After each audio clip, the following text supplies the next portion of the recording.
Azafady seemed like one of those organisations that seemed to give you a variety of different things to do.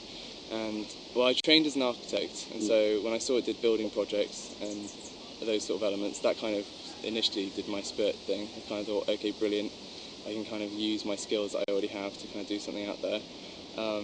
And then also because you got to deal with the community, a bit of English teaching, it seemed to involve a bit of everything. Well, we just got married and wanted to do something for our honeymoon that was sort of special and that we would remember, and the short-term volunteering fitted in with that perfect, really. Yeah, just something a bit different, just compared to the usual going to resort style. I did busking. Yeah, I went to the local market and had a small sign that said volunteering, or please donate, because I'm fundraising to volunteer in Africa. And many people stopped and asked me about what I was doing, so then I would tell them about Azafady, and they were more than willing to give me $20, $30, whatever it was. And I went several times, and I think overall I made about $600, $700. Found a couple of scholarships through my university for, I don't know, I guess that's one of the good things about Azafady is there's so many different things that you can play off. So I think the scholarship I got was for $1,000, and it was for tree planting, and that's one of the things Azafady does. So.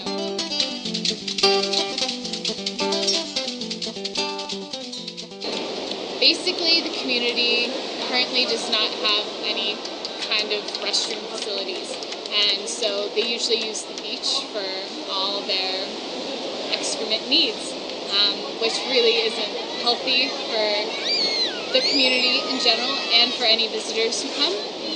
So what we've been doing is building sand flats and then building latrines so that people don't have to walk down to the beach. The people would never build a latrine by themselves.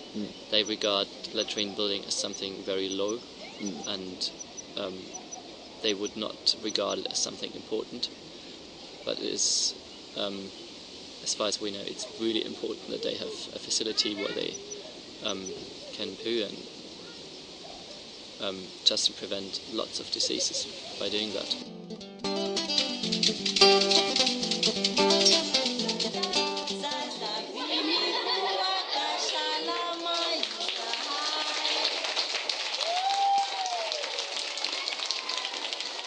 I mean, it was fun for us, and I hope it was fun for them, and just kind of reinforcing basic health education, so it was good. I think Simon did an excellent job with his pooing. Yeah, it was inspired, really. And it's just really important that the children learn that washing their hands is a big issue for preventing diseases.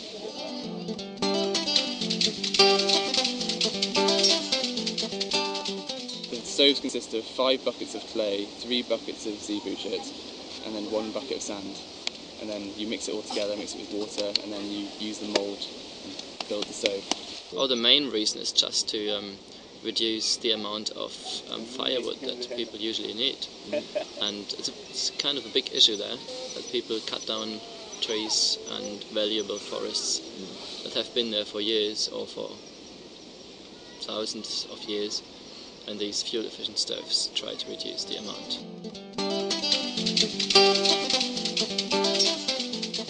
So we were in Vulu Bay for about 2.5 to 3 weeks. And our main task was to build a house for the teacher, because it's such a rural, remote area, you almost need to provide the teacher a place to stay, otherwise it would be way too difficult for them to get a teacher out there in that sort of area. It was just all saws, machetes, chisels, lots of chisels. Yeah, you got blisters by the second day, just like you had a wooden mallet and a sharp, blunt edge, and you were just whacking away for hours at a time, trying to make holes in these planks, because you would really just make a hole, and then you'd make like a stick to go into it, and that's how it was held together, and it was just like kind of amazing that it all worked. Yeah. The surroundings were just beautiful, I'm going to be honest. Like, it was sad in terms of lack of forests, just because you kind of have this conception, especially from the movies, which kind of feel like that kind of element of there being this epic wilderness, but it's mostly fields and farming and rice farming and zebu roaming around.